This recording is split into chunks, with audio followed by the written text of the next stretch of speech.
तो बच्चों चलिए प्रश्न पढ़ते हैं। तो प्रश्न में दिया गया है, निम्न में से कौन पादपों के लिए आवश्यक तत्व नहीं है। विकल्प है हमारे पास पोटेशियम, आयोडीन, लोहा, जिंक। तो इस प्रश्न की मुख्य अवधारणा के बारे में हम जान लेते हैं। तो यहाँ लिखेंगे मुख्य अवधारणा। इस प्रश्न की मुख्य अवधारणा है पादपों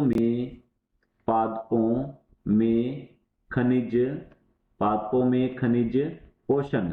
पादप जो है अपने पोषण के लिए खनिज तत्व मृदा से प्राप्त करते हैं। तो यहाँ लिखेंगे पादप खनिज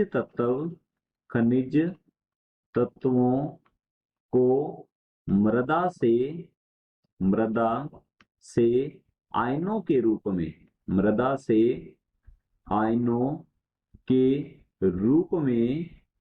में अवशोषित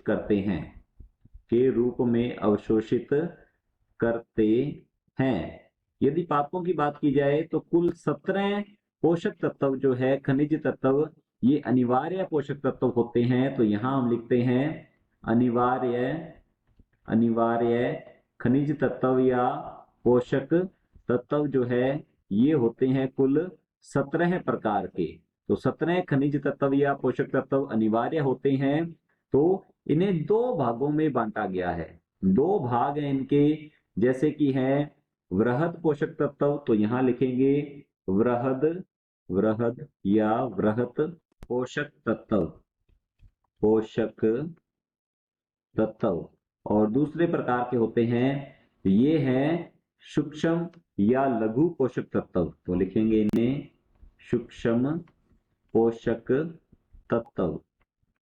तो वृहत या सूक्ष्म पोषक तत्व, इन्हें क्यों इस प्रकार से बांटा गया है, इन 17 अनिवार्य पोषक तत्वों को इन्हें इनकी मात्रा के आधार पर बांटा गया है। वृहत पोषक तत्व जो है ये 1 से 10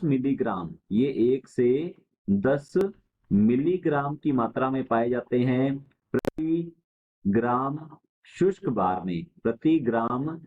भार जो है, अर्थात पादप का 1 ग्राम शुष्क भार जो है उसमें वृहद पोषक तत्वों की मात्रा होती है 1 से 10 मिलीग्राम। और यदि सूक्ष्म पोषक तत्वों की मात्रा देखी जाए तो 1 मिलीग्राम से कम प्रति ग्राम शुष्क भार। तो 1 ग्राम शुष्क भार जो है पादप का, उसमें ये सूक्ष्म पोषक तत्व जो है ये 1 मिलीग्राम से भी कम मात्रा में पाए जाते हैं, इसीलिए इन्हें सूक्ष्म पोषक तत्व कहा जाता है। तो यदि उदाहरण लिखा जाए, जो हमारे वृहद पोषक तत्व हैं ये हो जाते हैं कार्बन, हाइड्रोजन, ऑक्सीजन, इसके अलावा नाइट्रोजन, फॉस्फोरस, पोटेशियम, और फिर आ जाता है सल्फर, मैग्नीशियम और कैल्शियम। ये सभी होते हैं वृहद पोषक तत्व। और सूक्ष्म पोषक तत्व जो है इनके भी उदाहरण हम लिख लेते हैं। ये है हमारे पास, जैसे कि बोरोन। तो लिखते हैं यहाँ पर हम बोरोन, आयरन होता है अर्थात लौह तत्व। इसके अलावा मैग्नीज, कॉपर और जिंक, और होता है जिंक, मोलिब्डेनम। इसके अलावा क्लोरीन जो है, क्लोरीन और निकल, ये होते हैं हमारे पास। तो हम देख सकते हैं कुल 9 तो है हमारे पास वृहद पोषक तत्व। यहाँ पर carbon, hydrogen, oxygen, nitrogen, phosphorus, potassium, sulphur, magnesium और ये कैल्शियम जो है, ये कुल 9 वृहद पोषक तत्व हैं। और इसी प्रकार से हमारे पास बोरोन, आयरन, मैग्नीज और कॉपर, जिंक, मोलिब्डेनम, क्लोरीन और निकल, ये कुल 8 होते हैं हमारे पास सूक्ष्म पोषक तत्व। तो कुल 17 अनिवार्य पोषक तत्व पाए जाते हैं पादपों में। तो हमारे पास प्रश्न है, निम्न में से कौन पादपों के लिए आवश्यक तत्व नहीं है। तो चलिए देखते हैं विकल्प को। तो विकल्प ए दिया गया है पोटेशियम पादप का वृहद पोषक तत्व होता है, तो हमारा विकल्प ए गलत होगा।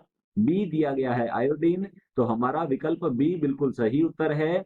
बी जो है यह पादप के लिए आवश्यक तत्व नहीं है, अनिवार्य पोषक तत्व नहीं होता है। सी दिया गया है लोहा जो है यह सूक्ष्म पोषक तत्व होता है पादप का, तो हमारा सी विकल्प भी गलत होगा। डी दिया गया है जिंक, तो जिंक भी सूक्ष्म पोषक तत्व होता है, सूक्ष्म अनिवार्य पोषक तत्व है पादप का, तो डी विकल्प भी गलत होगा। विकल्प बी बिल्कुल सही उत्तर है। आशा करता हूं आपको समझ में आया होगा। धन्यवाद।